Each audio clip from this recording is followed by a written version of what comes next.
pahala, rugi.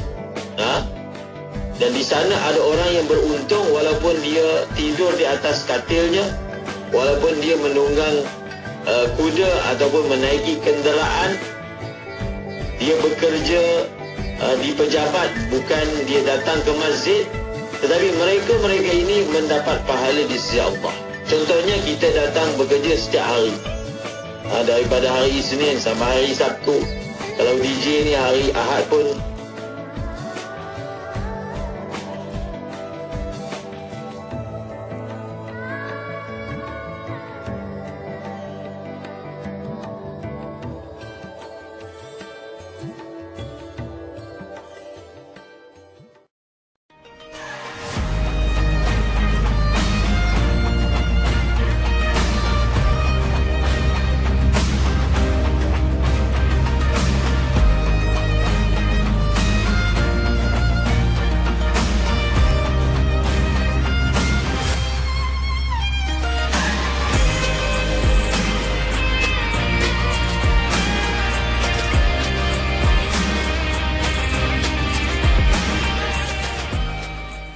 bersama saya Ahmad Nasri Muhammad Yusof dalam berita IKIM.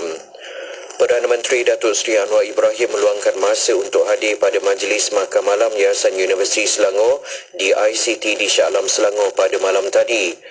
Majlis yang diadakan hampir 2 jam itu turut dihadiri oleh isteri Perdana Menteri Datuk Seri Dr. Wan Azizah Wan Ismail dan Menteri Besar Selangor Datuk Seri Amiruddin Syari. Presiden dan Naib Chancellor Universiti Selangor UNISEL Profesor Datuk Dr. Muhammad Rizwan Uthman dalam ucapannya berkata, majlis jamuan makan malam itu diadakan bagi meraihkan Datuk Seri Dr. Wan Azizah sebagai penerima ijazah kehormat dan mengumpul dana bagi tabung Yayasan UNISEL. Seorang peserta fellow perdana pada tahun ini yang ditempatkan di Kementerian Pelaburan, Perdagangan dan Industri (MITI) akan ditamatkan penglibatannya dalam program tersebut kerana mengemukakan sijil tidak tulen. Menurut Kementerian Belia dan Sukan KBS, dalam satu kenyataan, penuntut Universiti Awam di Ibu Negara itu telah menyenaraikan beberapa pencapaian semasa permohonan program itu, namun semakin lanjut mendapati sijil yang dikemukakan bagi satu pencapaian yang disenaraikan adalah tidak tulen. Program Fellow Perdana merupakan program pementoran dan latihan amali yang bertujuan melahirkan golongan belia berdaya saing dan memahami sistem pentadbiran negara.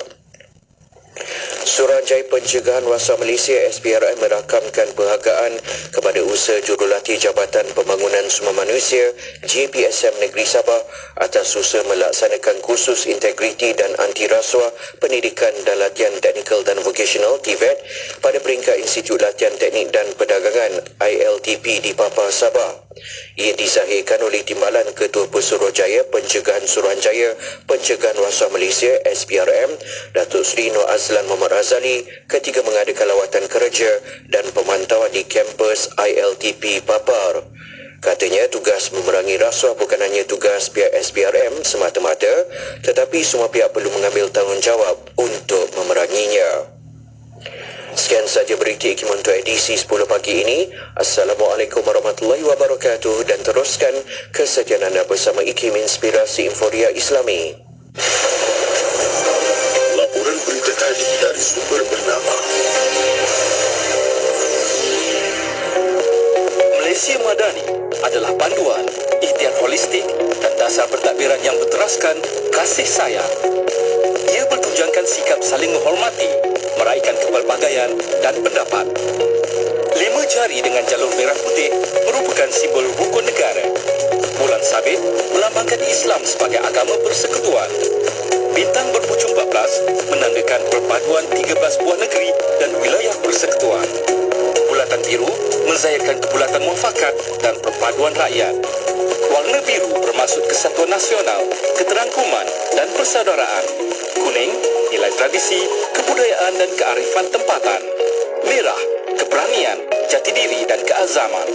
Putih, keluhuran budi, kesucian hati dan hasrat murni.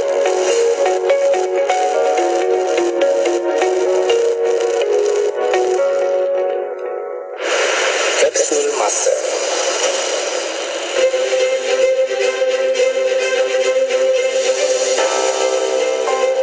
Pada 28 Jun program klinik keluarga siri keempat tahun 2012 yang berlangsung di Kompleks Pusat Islam Kuala Lumpur telah dirasmikan oleh Datuk Haji Cik Mat Cik Ali, Pengarah Jabatan Agama Islam Wilayah Persekutuan Jawi, merangkap Setiausaha Majlis Agama Islam Wilayah Persekutuan Mawib. Program bersiri yang bertemakan membina fitrah anak itu dianjurkan oleh Brainy Bunch Islamic Montessori dengan kerjasama pihak Jawi. Ia bertujuan untuk membincangkan isu berkaitan pendidikan kanak-kanak mengikut pandangan Islam di samping memberi kefahaman kepada ibu bapa mengenai psikologi perkembangan kanak-kanak. Program ini yang dikenalikan oleh Ustaz Muhyiddin bin Mokhtar, pensyarah Kolej Universiti Islam Antarabangsa Selangor, KUIS, menampilkan 3 penceramah sebagai ahli panel, iaitu Ustaz Don Daniel, personaliti TV Al-Hijrah, Ustazah Isfadiah Muhammad Dasuki, juri program realiti TV Al-Hijrah Solehah, dan Encik Muhammad Gunawan, pegawai khas KPI, Menteri di Jabatan Perdana Menteri. Petikan fakta ini disediakan oleh Seksyen Dokumentasi dan Penerbitan Arkib Negara Malaysia.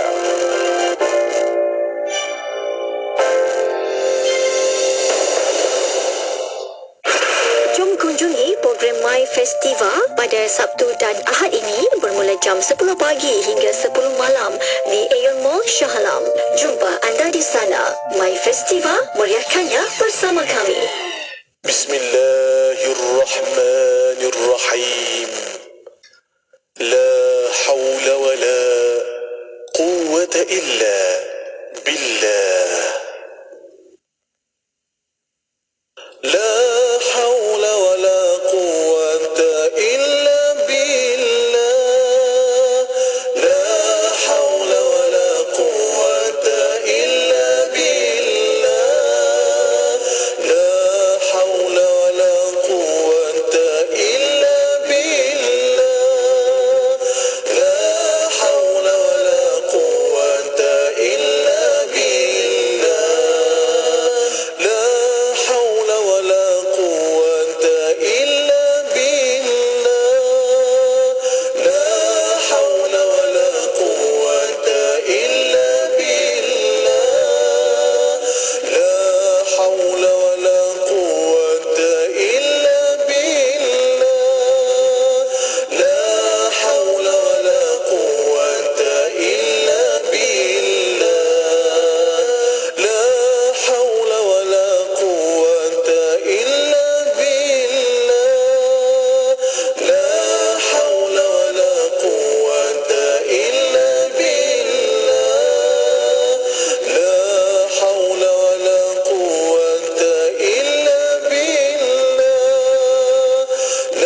la quwwata illa billah. La hawla wa la quwwata illa billah.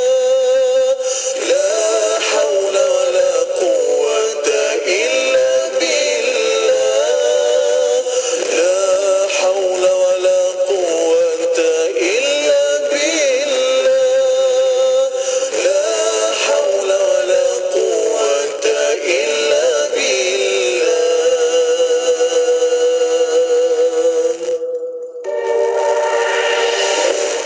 Sajian rancangan terbaik dengan pelbagai pengisian maklumat ilmiah yang bermanfaat seperti Persona Nizara, Syara at IKIM, Syariah dan Perundangan, Emas at IKIM, Kelvin Bertanya, Islam dan Sains, Tahsinul Ibadah, Resolusi, Tarbiyah, Tadabbur dan Bacaan Surah Al-Kahfi bersama Syafiq Saleh hanya di IKIM, Inspirasi Inforia Islami. Selami ilmu untuk kehidupan kita seharian bersama Syafiq Saleh di Aspirasi 10.1. IKIM, Inspirasi Inforia Islami. Bismillahirrahmanirrahim. Assalamualaikum warahmatullahi wabarakatuh. Selamat pagi.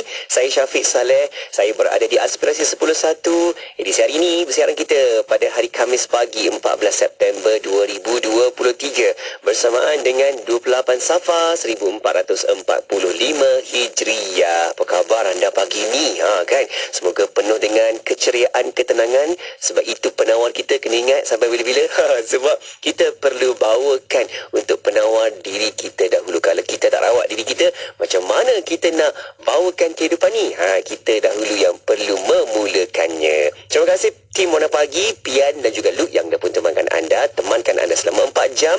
Dan saya akan teruskan lagi selama 3 jam sampai 1 tengah hari nanti dengan perkongsian menarik. Jam 10.15 pagi ini ada rancangan Tasnul Ibadah bersama dengan Ustaz Ahmad Lutfi Muharram. Jam 11 pagi kita ada Bola Bicara dengan ITC Islamic Tourism Center. Dan jam 12 tengah hari nanti ada rancangan Resolusi. Kita dengarkan perkongsian dari tetamu pegawai akademik kita dari Universiti Sains Malaysia Cawangan Kubang Krian. Okey, dan apapun jua yang anda lakukan, sentiasa saya doakan kepada anda semoga jiwa hati kita ini akan tenang dan jiwa hati kita tidak akan berbolak-balik, sentiasa dipelihara oleh Allah Subhanahu Wa Taala. Amin. Jom kita berhibur dahulu. Kita tenang-tenang saja. Kita berhibur bersama dengan Ustaz Mizi Khamis. Lagunya Ada Kamu. Kekal di IKIM, Inspirasi Inforia Islami. Tiada seindah baris kata yang dapat ku ungkapkan betapa syukur pada Ilahi Dia yang ku miliki. Ku rasa bagaikan terjaga dari lamunan. Bagi aku kau tiba dalam hidup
datang akan make up sebelum wuduk. Dia pakai hot set kosmetik Nuraisa.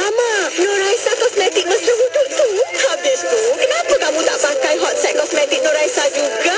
Nuraisa kan kosmetik mesra wuduk. Buat jurung-jurung kalinya, siri majlis istimewa Maulid Sayyidina wa Maulana Muhammad Rasulullah Sallallahu Alaihi Wasallam bertempat di Zawiyah Sidna Syekh Abdul Hasan Asyadzili, Rembau Negeri Sembilan, anjuran Tarikat Asyadziliyah Malaysia dan Persatuan Tarbiyah Akhlak.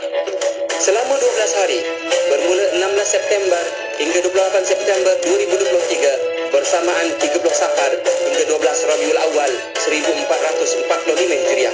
Sesi majlis subuh 4 pagi hingga 8 pagi. Sesi majlis malam 6 petang hingga 10 malam.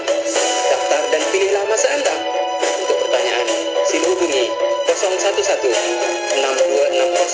2019 011 6260 2019 011 6260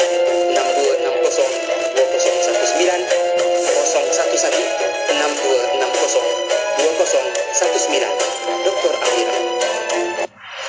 Stream Radio IKIM di mana sahaja anda berada.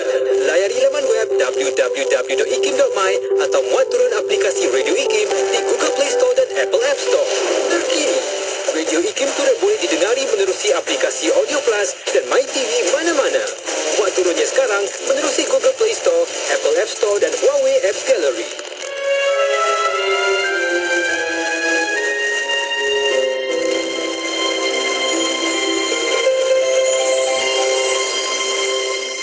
Sayugialah hendaknya setiap mukmin bersungguh-sungguh memuliakan segala tempat peninggalan yang mulia dan kesan-kesan yang ditinggalkan oleh baginda Nabi sallallahu alaihi wasallam. Kerana sesungguhnya mentakzim dan memuliakan kesan peninggalan baginda adalah sebahagian dari mentakzim baginda sallallahu alaihi wasallam. Al-Imam Al-Qadhi Iyad bin Musa Al-Maliki telah berkata, takzim dan memuliakan baginda Nabi sallallahu alaihi wasallam itu antaranya ialah mengagungkan segala kesan peninggalan baginda, memuliakan segala peninggalannya, tempat-tempatnya, segala bekas kenangannya, dan segala apa yang telah disentuh oleh baginda sallallahu alaihi wasallam dengan tangannya, atau apa saja yang dinisbahkan kepada baginda sallallahu alaihi wasallam. Di antara sahabat yang menelusuri kesan peninggalan junjungan baginda sallallahu alaihi wasallam dan warisannya adalah Sayyidina Abdullah bin Umar radhiyallahu anhuma. Diriwayatkan bahawa Sayyidina Abdullah bin Umar sedang dalam satu permusafiran. Di satu lokasi, beliau menghalakkan untanya ke satu tempat, lalu berhenti di situ seketika. Apabila ditanya tentang berhentinya itu, beliau menjawab bahawa beliau pernah melihat baginda junjungan Nabi sallallahu alaihi wasallam berhenti dengan untanya di tempat yang sama. Kata Sayyidina Abdullah bin Umar, kerana itulah aku berhenti di sini, dan aku tidak tahu apa hikmahnya baginda berhenti di sini. Maka wahai kaum muslimin, lazimlah bagi kita mengikut perbuatan salafus saleh yang mentakzim segala peninggalan dan kesan-kesan junjungan baginda Nabi sallallahu alaihi wasallam. Dan kepada Allah Ta'ala jualah diharapkan taufik dan hidayah. Kerana kelaziman ini jualah aku telah menghimpun dalam kitabku ini sebahagian besar dari kesan peninggalan baginda di kota Madinah Al-Munawwarah, supaya dapat diambil berkatnya oleh para pembaca. Jika engkau mahu mengetahui lebih banyak lagi kesan-kesan warisan itu dan masjid-masjid junjungan baginda di sana, maka bacalah kitab Al-Khulasah dan kitab Wafa'ul Wafa, yang kedua-duanya karya Asy-Syarif As-Samhudi rahimahullahu ta'ala. Petikan tadi telah disunting dari kitab Al-Kawkabul Mudhi fi Ziyarati Sayyidina Muhammad sallallahu alaihi wasallam An-Nabiyil Arabi, karya Fadilatul Syekh Abdul Qadir bin Muhammad Al-Madani radhiyallahu anhu.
kenderaan amat penting diselenggara dengan baik supaya poket kita, kocek kita, masa kita tidak terbuang. Kerana di dalam skill otomotif memang dah dihadkan untuk menderai 5,000, semi sintetik 10, fully sintetik 15,000.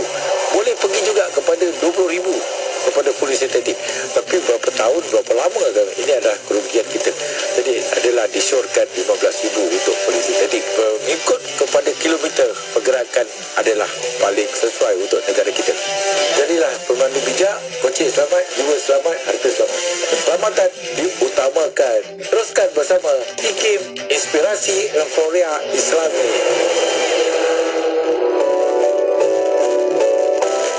Baikilah ibadah kita dengan mempelajari ilmu dan dapatkanlah ilmu daripada para ulama dan kitab-kitab yang muktabar.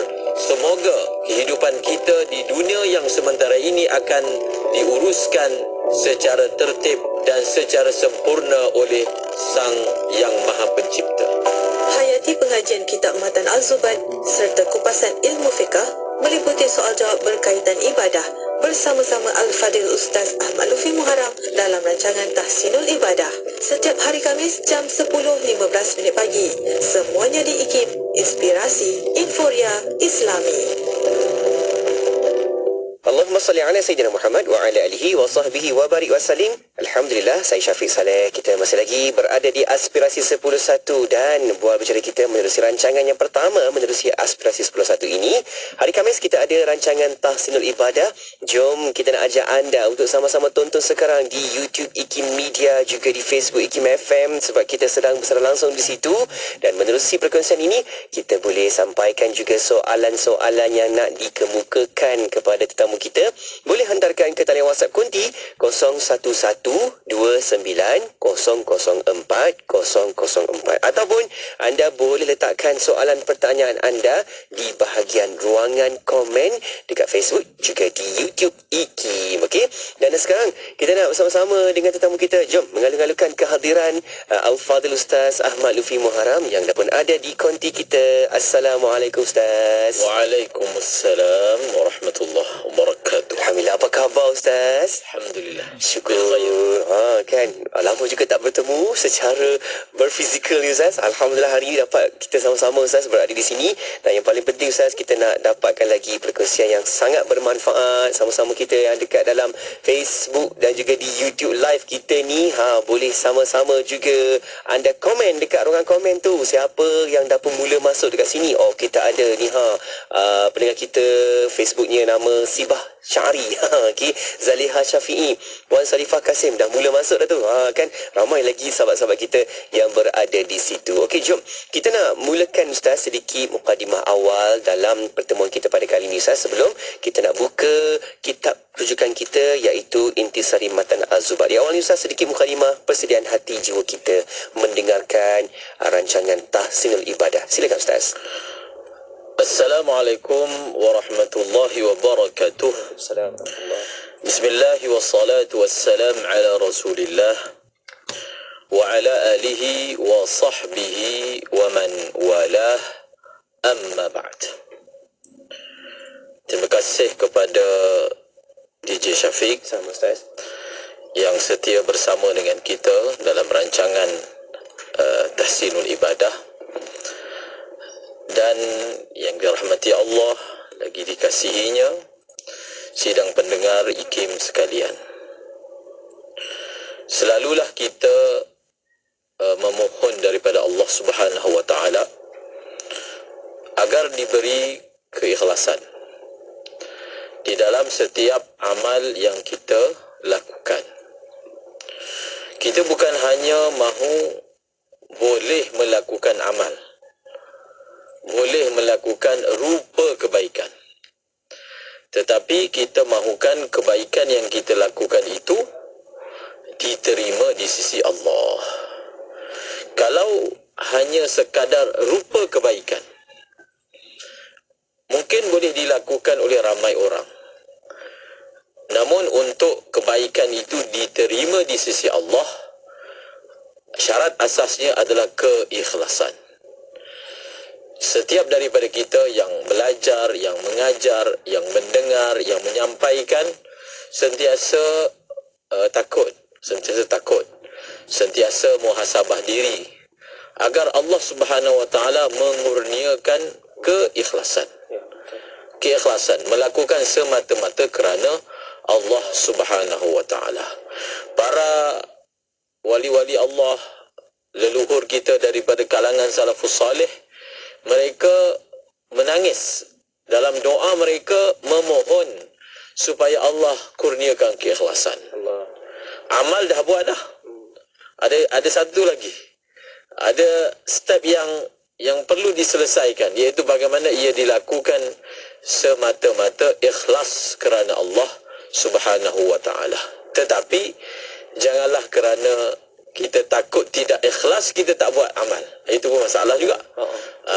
Kerana ikhlas ini adalah isi kepada amal. Dia kena ada amal tu dulu. Amal itu adalah wadah. Di dalam wadah itu kita letakkan ikhlas. Jadi kalau wadah itu sendiri tak ada, maka bagaimana mungkin pakaian ikhlas itu boleh disarungkan. Itu juga merupakan tipu daya syaitan. Jadi kadang syaitan itu dibisik kepada seseorang, tak perlulah buat amal ni, tak perlulah duduk majlis ilmu, tak perlulah jadi alim, tak perlulah belajar banyak-banyak, nanti tak ikhlas. Sebenarnya itu adalah bisikan daripada musuh kita yang dikenali sebagai iblis dan syaitan. Moga-moga Allah SWT mengurniakan kepada semua yang mengajar, yang belajar, yang mendengar, yang memperdengarkan ikhlas kerana Allah Subhanahu wa taala. Amin, insya-Allah. Semoga ikhlas itu akan terus bina dalam hidup kita, dalam diri kita, dalam apa saja yang kita buat, kerja maupun tugasan maupun apa saja peranan tanggungjawab kita, insya-Allah semoga kita dapat lagi yang terbaik dengan ada penambahan ikhlas. Terima kasih Ustaz atas mukadimah awal pesanan-pesanan itu, dan jom kita nak teruskan Ustaz untuk bicara kita menerusi pertemuan pada kali ini. Masih lagi kita nak mengikuti siri pertemuan ini. Ini dah kitab dia, kita nak buka kitab ini lagi, Intisari Matan Al-Zubad, untuk kita bawakan tajuk kita pada kali ini, jual beli dalam Islam. Fokus kita dalam salam ataupun tempahan. Ustaz di awal ni silakan sedikit mukadimah. Bismillahirrahmanirrahim. Bab yang kita akan bicarakan pada hari ini dinamakan salam. Ada dua nama. Pertama salam, yang kedua salaf. Yang pertama salam dan yang kedua salaf. Mengapa ia dipanggil salam? Ia dipanggil salam kerana salam itu ada unsur makna terima. Ada unsur makna terima. Di dalam akad salam ini, penjual ataupun penerima tempahan, dia terima dulu bayaran. Dia terima dahulu bayaran sebelum dia menyerahkan barang yang ditempah. Oleh kerana itu salam dipanggil salam. Kerana ada apa? Ada unsur makna terima. Dan kenapa salam juga ada nama yang lain, iaitu dipanggil salaf. Salaf ini memberi makna hutang. Kemudian kan. Kerana apa? Kerana dalam akad salam ini, akad salaf ini ada unsur apa? Ada unsur penyerahan barang dibuat kemudian. Itu panggil tempah. Bila tempah, bayaran itu dibayar dulu, barang diserahkan kemudian. Itu yang ada makna salaf. Unsur salaf justru dia ada dua makna. Pertama, salam, dia ada dua perkataan atau dua nama bagi akad yang kita akan bicarakan ini. Yang pertama namanya salam, yang kedua namanya salaf. Yang boleh kita terjemahkan dengan perkataan tempahan. Secara umumnya begitulah boleh kita terjemahkan. Ketika kita melaksanakan akad ini, boleh sahaja kita gunakan sirah salam. Kita jadikan salam ini satu perkataan yang dimelayukan, perkataan yang dimelayukan. Contohnya dalam penggunaan harian kita. Contohnya kita kata aku booking dah. Booking ni bukan bahasa Melayu. Tetapi di antara orang yang meniaga, di antara penjual dan pembeli, di antara penyewa dan pemberi sewa, ia digunakan secara meluas. Maka kita normalisasikan penggunaan salam itu sehingga ia menjadi perkataan yang dikenali oleh masyarakat kita, dan pada ketika itu kita dah tak perlu dah nak terjemahkan. Tak perlu dah kita nak terjemahkan ke dalam bahasa Melayu. Okey.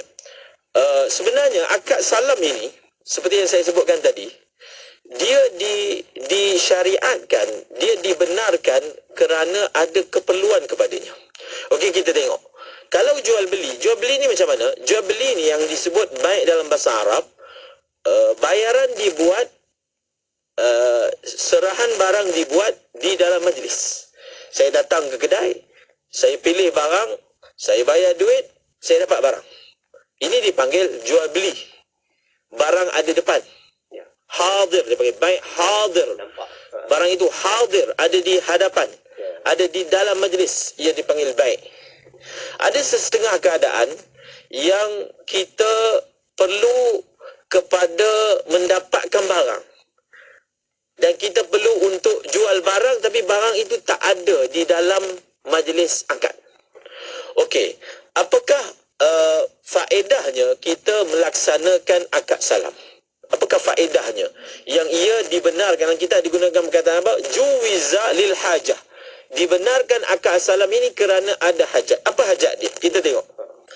Sebab itu orang yang melakukan muamalat, orang yang melakukan urus niaga, dia perlu pilih akad yang sesuai mengikut keadaan yang dia sedang mengatasinya. Orang meniaga faham perkara ini. Mungkin kita tak boleh buat dengan cara baik, kita tukar dengan cara salam. Kita tak boleh buat dengan cara salam dengan cara baik, kita buat dengan cara ijarah. Ada benda yang kita tak beli, tapi kita sewa. Ada yang kita tak beli sekarang, kita tempah, serahan dibuat kemudian. Itu kan ragam di dalam muamalat yang dilakukan oleh seseorang. Bila kita ni satu orang Muslim, maka kita telah mengolah akad yang kita lakukan supaya ia selaras dengan syarak. Kalau orang itu aspirasinya hanya untuk meniaga, mungkin dia akan olah daripada satu bentuk produk akad kepada produk yang lain demi untuk meraih keuntungan.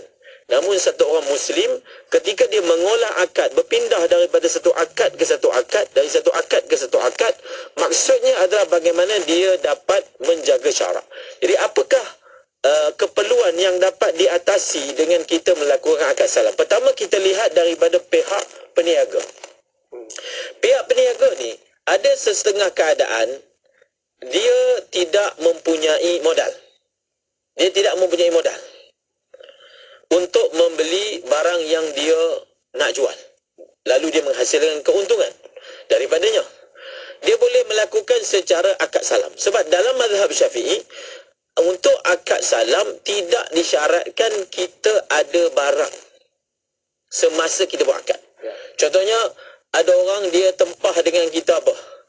Dia nak buat akad salam dengan kita beras. Okey, dia nak 1 tan beras. Kita tak ada lagi beras, dan dia pun tak nak sekarang. Dan kita boleh jual beras kepada dia dengan harga yang kita tawarkan. Dan salamnya itu, serahan beras itu dibuat akad, tempohnya adalah selepas sebulan. Maka kita boleh ambil bayaran tersebut walaupun beras belum ada lagi di tangan kita. Dibenarkan daripada segi syarak. Jadi di sini apa?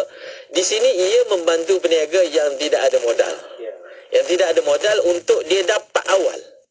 Dia dapat awal, dan daripada duit itulah dia usahakan untuk dapatkan beras yang ditempah oleh pembeli, oleh Muslim. Dalam istilahnya, pembeli itu dipanggil Muslim yang menyerahkan wangnya. Dan daripada pihak penempah pula, kenapa pula dia beli barang tapi dia tak nak sekarang? Kenapa, Syafiq? Apa situasi kita beli barang tapi kita tak nak barang tu sekarang, tapi kita beli awal? Sebab apa? Sebab apa tempah awal? Satu, kita tempah awal, kita takut barang tu tak ada. Ya, betul. Maka kita tempah awal. Yang kedua, kita tempah awal tapi kita nak serahan itu pada tarikh yang tertentu kerana masalah dipanggil apa? Dipanggil masalah storage, simpanan. Orang yang berniaga faham, kalau boleh dia tak ada stok, maka dia akan lakukan. Kerana stok memerlukan kos. Kalau barang sampai awal, maka kita perlukan stok. Maka untuk stok itu kita perlukan kos. Dan mungkin ada setengah keadaan kita tak nak barang itu sekarang. Kerana barang itu kita akan jual pada keraian tertentu, pada sempena tertentu. Kalau barang itu sampai sekarang, memang tak boleh jual. Contohnya ada orang dia jual barang sempena raya. So kalau baju Melayu itu sampai awal, dia simpan dalam stok dan menyimpan barang sebelum dia dijual, dan dijual dalam tempoh yang lama, dia akan menyebabkan kualiti barang itu berkurangan.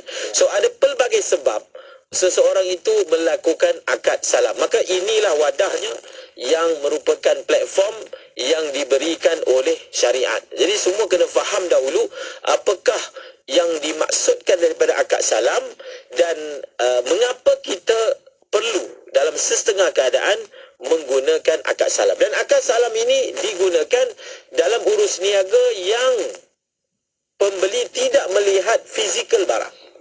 Kalau kita nak jual barang yang memang kita jual yang barang itu pembeli tak tengok fizikal dia.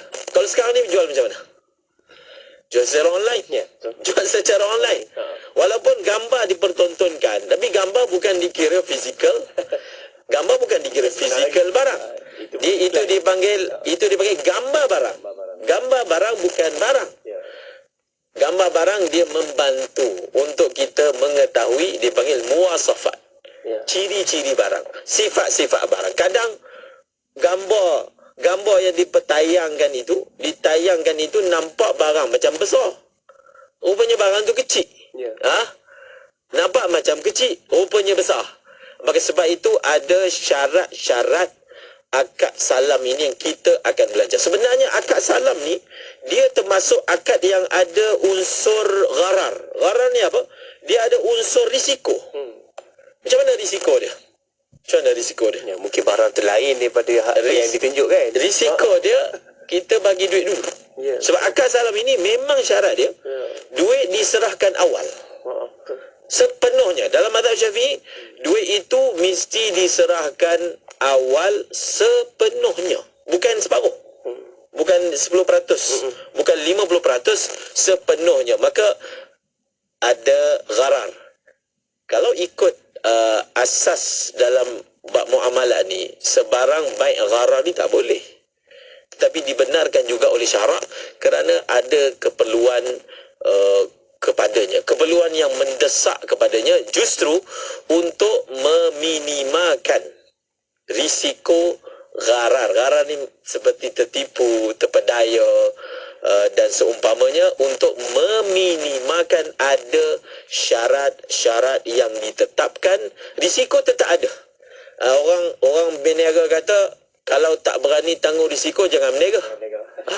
Dia tak ada istilah saya berniaga ni saya tak nak risiko. Itu tak payah berniaga, kan? Risiko kena ada, kan? Sebab itu disebut al-ghunmu bil ghurmi. Keuntungan ialah imbalan kepada kerugian. Keuntungan adalah imbalan kepada risiko yang mungkin ditanggung. Maka di situlah orang berniaga dia menempuh pelbagai risiko, dan kalau dia berjaya menempuhnya, maka dia akan mendapat keuntungan. Dan kita akan baca apakah syarat yang diperuntukkan untuk akad salam ini. Baik, insyaAllah Ustaz, kita akan sambung selepas ni Ustaz, sebab kita nak berehat seketika dan kita akan tengok syair-syair baik-baik kata dalam kitab ini, dan kita akan rujuk satu persatu bagaimana yang dikatakan dalam sudut tempahan, bayar dahulu ke, bayar semua ke, bayar penuh ke. Nanti kita akan bincangkan selepas ni insyaAllah. Okay? Dan rakan-rakan pendengar, teruskan hantar soalan pertanyaan, sebab kita dah pun terima sebenarnya soalan-soalan dalam talian WhatsApp konti kita sekarang ni di talian 011-29004004, juga dalam platform media sosial kita di YouTube, juga di Facebook IKIM. Teruskan bersama-sama kami berada di situ, dan kita akan kembali selepas ni untuk perbincangan lanjut. Kekal di IKIM, inspirasi Inforia Islami. Radio IKIM membawa kepada anda lagu-lagu nasyid terbaik di Malaysia.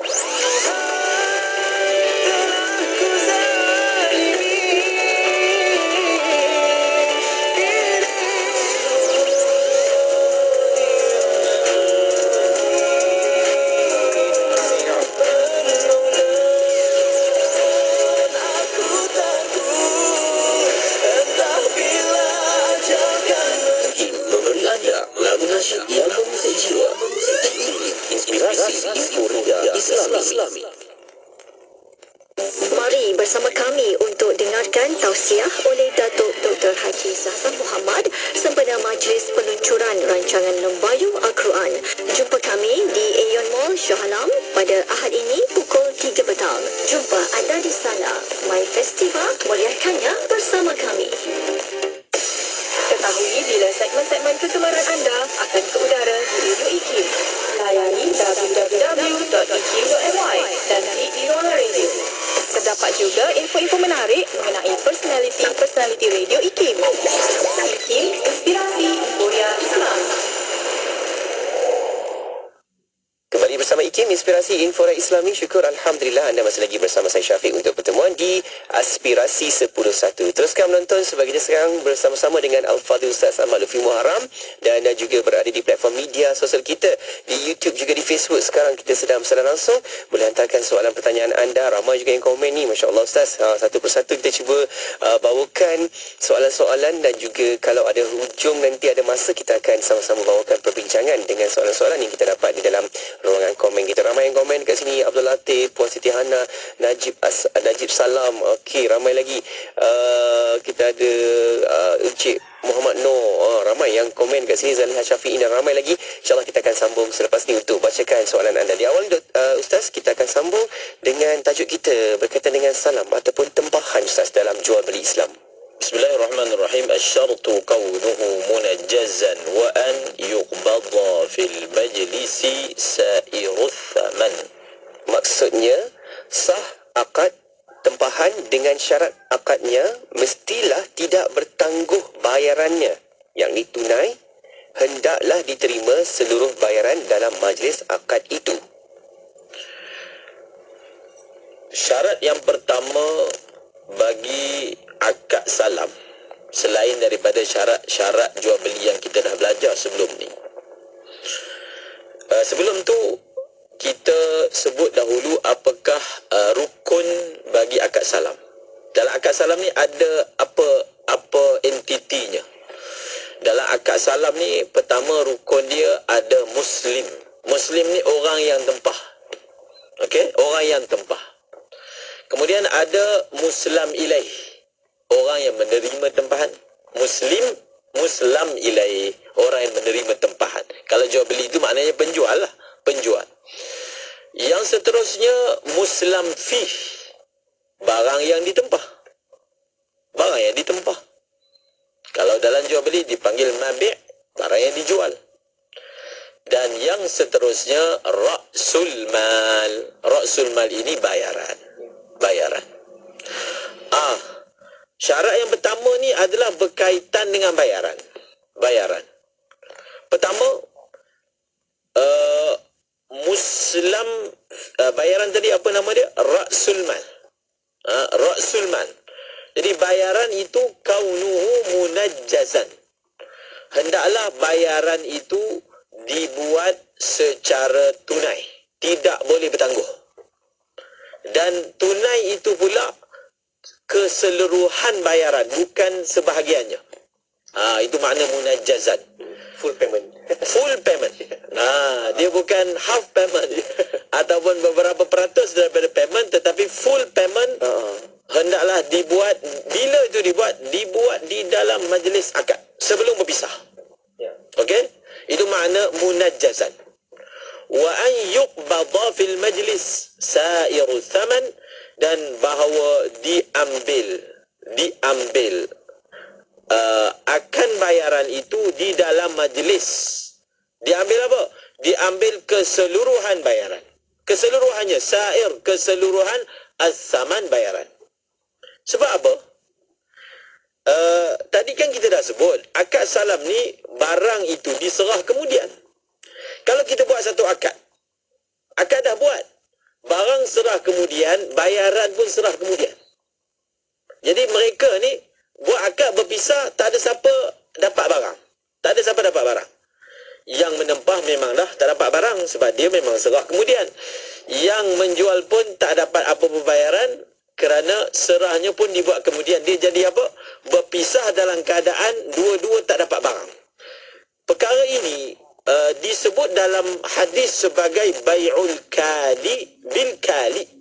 Kali bil kali. Hutang dengan hutang. Dua-dua hutang. penjual pun berhutang, pembeli pun berhutang. Penjual berhutang sebab dia tak serah barang sekarang. Dan pembeli pula berhutang sebab dia tak serah duit sekarang. Nabi larang. Dalam hadis, naha an bai'il kali bil kali. Nabi larang, Nabi tak benarkan, iaitu jual beli orang yang berhutang dengan orang yang berhutang. Jadi kita kena faham sebab apa bayaran itu mesti dibuat sepenuhnya di dalam majlis. Ini dalam mazhab al-Imam Asy-Syafi'i rahimahullahu ta'ala. Kemudian wa in yakun fi zimmatin yubayyanu qadran wa wasfan duna ma yu'ayyinu. Baik, maksudnya jika ia barangan tempahan itu belum dilihat dalam majlis akad, maka wajib dinyatakan kadar dan sifatnya, tetapi tidak perlu dinyatakan kadarnya apabila barangan itu telah ditentukan ainnya. Ada keadaan barang yang kita kita tempah itu kita dah tengok. Betul? Dah nampak. Kita dah tengok sebelum tu. Saiznya, warna. Kita dah tengok dulu. Ya, betul. Kita dah itu kita tengok kat rumah dia. Dia tunjuk apa. Check kan. Ataupun kita dah tengok kedai tapi kita deal tempat lain. Okey. Yang hari tu barang yang aku tengok hari tu.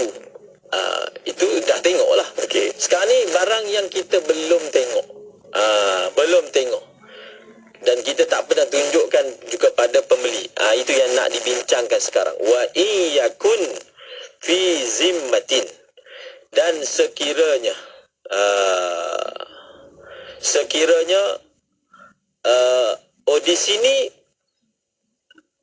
di sini yang nak dibincangkan di sini ni adalah bayaran itu sendiri.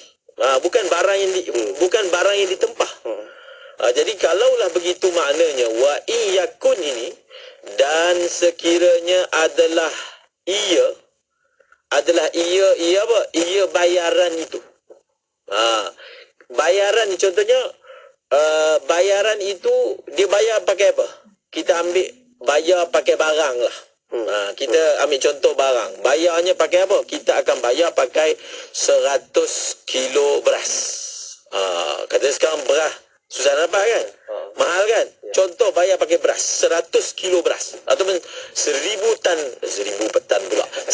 kilo beras 1 tan. Itu contoh bayaran dia. Itu yang dimaksudkan sekiranya bayaran itu fi zimmah. Fi zimmah ni maksudnya tidak ditunjukkan dalam majlis. Jadi kalaulah bayaran itu tidak ditunjukkan dalam majlis, maka pembayar itu, pembeli itu, Muslim itu yang menempah itu dia kena terangkan. Okey, saya nak bayar, dia tak boleh kata okey saya nak tempah barang ni saya bayar pakai beras. Bas. Dia sebut macam tu je, tak boleh.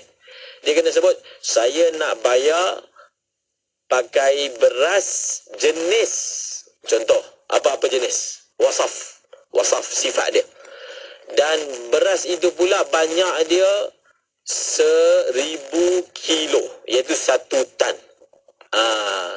Dia kena apa? Dia kena jelaskan kadar dan ciri-ciri bayaran tersebut. Tapi kalau bayaran itu memang kita bawa, barang yang kita nak bayar tu kita bawa. Contohnya, okey, saya akan bayar pakai beras ni, kita bawa. Kalau kita bawa dan dia boleh tengok beras itu, kita tak perlu bagi tahu beras ini ada berapa kilo, tak perlu. Jadi beras itu perlu diberitahu berapa kilo kalau dia tidak ditunjukkan dalam majlis. Kalau ditunjukkan memadai, tunjuk ni yang akan jadi bayarannya. Kalau orang tu dah tengok barang yang akan jadi bayaran itu, kita tak perlu bagi tahu berapakah kilo, berapakah kadar barang tersebut. Itu syarat dia. Qadran wa wasfan duna ma yu'ayyanu, dan tidak barang yang ditentukan, barang yang memang dilihat, maka tak perlu kita sebut kerana melihat itu sudah cukup memberitahu itulah barang yang kita akan guna untuk bayar. Maksudnya melihat itu dia menggantikan perkataan. Kalau melihat tak ada, kena gantikan dengan perkataan. Kalau melihat dah ada, tak perlu perkataan. Ya. Macam tu. Nampak dah. Dah nampak yang tu lah. Itu dah, Apa lagi? Itu barang dia. Tengoklah barang. Tak penting pun dia tahu berapa kan. Ya, betul. Dia nampak, macam tu lah barang dia. Saiz dia, warna Saiz dia, warna semua ada kat depan. Siap lah. Jadi kalau setuju, inilah barang dia. Tapi kalau barang itu kita tak ada kat depan, maka kita kata, okey, barangnya begini, sifat dia begini, keadaan dia begini, kena tentukan kerana ketika tidak melihat, maka perkataanlah akan menjadi penggantinya. Ketika benda sudah dilihat, nak terangkan macam mana, tengoklah. Ya. Macam kita kan. Betul. Nak terang apa lagi, benda kat depan mata tengok. Itulah. Tak perlu nak terang lagi macam mana kadar dan sifat dia. Allah. Okay, Masya Allah, itu dia. Kita tengok beberapa syair baik kata ini dan mungkin kita boleh faham di awal ni di situ. Dan Ustaz, kita dah terus dengan soalan-soalan yang kita dapat di talian WhatsApp Konti, juga di Facebook, di YouTube IKIM. Sahabat kita ada yang bertanya, Ustaz, apa yang perlu dibuat dengan duit baki bayaran kepada kontraktor yang dipegang oleh tuan rumah sebab kerja tidak disiapkan dengan sepatutnya? Duit itu adalah untuk kerja-kerja akhir seperti pembersihan dan touch up akhir. Tetapi kontraktor mendiamkan diri. Ustaz, bagaimana? Apabila kita melakukan akad bersama dengan kontraktor untuk pembinaan ataupun pembersihan dan sebagainya, akad ini kita panggil apa? Akad ini kita panggil ijarah. Ijarah kita akan belajar. Melayu panggil mengupah. Upah lah. Sebenarnya upah. Biarlah projek itu 1 bilion pun, upah lah. Kan? Kontraktor berapa nombor siri kontraktor paling besar pun, dia punya nama dia, perbuatan yang dia sedang melakukan, dia mengambil upah. Dia dibayar upah atas kerja yang dia lakukan. Ada upah besar, ada upah kecil. Jadi sebenarnya upah ijarah dalam bahasa Arab. Dan ijarah ni seseorang yang mengambil upah, dia dibayar mengikut tahap kerja yang dia buat. Semasa dalam akad, kita telah menerangkan skop kerja, skop kontrak yang dia perlu siapkan. Dan untuk keseluruhan skop kerja itu yang dia perlu siapkan, inilah bayaran dia. Maknanya apa? Maknanya kalau dia tidak menyempurnakan semua fasa kerja, kadang ada kontrak yang mana dibahagikan mengikut fasa. Fasa 1, fasa 2, fasa 3, fasa. Misalnya dia hanya buat 3 fasa saja. Dan fasa yang keempat dia tidak sempurnakan. Maka dia tidak berhak mendapat keseluruhan bayaran. Dia tak berhak mendapat keseluruhan bayaran. Tetapi untuk yang dia dah buat, dia berhak mendapatkannya. Yang tu jangan pula kita zalimi orang lain pula. Dengan alasan dia buat tak habis, kita tak bagi walaupun 1 sen. Tak boleh. Ya. Kerana dia telah menggunakan tenaga dia, Kerja jalan. kepakaran dia pada fasa-fasa yang tertentu. Maka untuk fasa tersebut, maka dia berhak untuk mendapat bayaran. Adapun fasa yang berbaki, yang belum dia sempurnakan, kalau kita tidak membuat bayaran kepadanya, maka itu adalah adil. Kerana apa? Kerana bayaran adalah imbalan kepada kerja. Bila kerja tak ada bayaran. Tak ada lah. Maka itu adalah fair. Okey, faham. Seterusnya kita kena tahu kan, Ustaz? Okey. Seterusnya, soalan yang kita dapat di talian WhatsApp Konti juga, isu bab belian dengan duit zakat. Dan zakat itu adalah duit zakat bahagian asnaf. Okey, Ustaz, bolehkah kita beli barangan dapur, kemudian barang itu diserahkan kepada asnaf? Sama banyak dengan jumlah zakat yang dikeluarkan diserahkan oleh rana. Dan soalan berkait, duit upah rana diambil dari duit zakat. Apakah hukumnya, Ustaz? Yang pertama, bila zakat itu zakat duit. Bila zakat itu zakat duit, yang kita kena bayar, yang kita kena serahkan kepada asnaf adalah duit. Kerana duit itu adalah ain, fizikal barang yang perlu dikeluarkan. Kalau zakatnya duit, kita bagi benda lain, yang kita beli menggunakan duit itu, kita tidak melaksanakan kewajipan zakat. Ini dalam mazhab Imam Syafi'i. Contohnya, kewajipan zakatnya lembu. Bila kita bayar zakat, kita kena bayar lembu. Kita kena bagi lembu juga. Sebab harta zakatnya adalah lembu, harta zakatnya adalah kambing, harta zakatnya adalah beras. Ketika mengeluarkan zakat, beras yang perlu dikeluarkan. Maka itu adalah yang muktamad dalam mazhab Imam Syafi'i, tanpa menafikan bahawasanya di sana ada mazhab yang lain. Bahkan pengamalan sebahagian pusat zakat di negara kita, misalnya kalau zakat binatang ternakan, kambing tidak dibayar kambing, dibayar duit. Lembu tidak dibayar lembu, dibayar duit. Beras tidak dibayar beras, dibayar duit. Maka ketika itu sebenarnya orang yang membayar zakat itu tidak melakukan berdasarkan mazhab Syafi'i, tetapi oleh kerana ada fatwa negeri yang telah mengeluarkan seperti itu dan dia mengikutnya, maka ia diharuskan. Adapun dalam bab perkara seperti ini, tidak ada amalan yang dilakukan di tempat kita. Di dalam mazhab Imam Abu Hanifah boleh. Di dalam mazhab Imam Abu Hanifah boleh. Iaitu kalau zakatnya duit, dibeli barang-barang keperluan, beli berasnya, beli itunya, beli minyaknya, yang mana jumlah itulah yang kita nak bayar zakat. Contoh kita nak bayar zakat 500, kita beli barang keperluan 500 dan kita berikan kepada asnaf, dibenarkan oleh syarak. Tetapi menurut mazhab Syafi'i, ia adalah tidak sah dan kita perlu fikir dengan lebih baik. Sebenarnya memberi duit adalah lebih besar manfaatnya. Kalau kita beli barang, kita tak tahu apakah keperluan asnaf tersebut. Kita beli minyak, ada dah minyak kat rumah dia.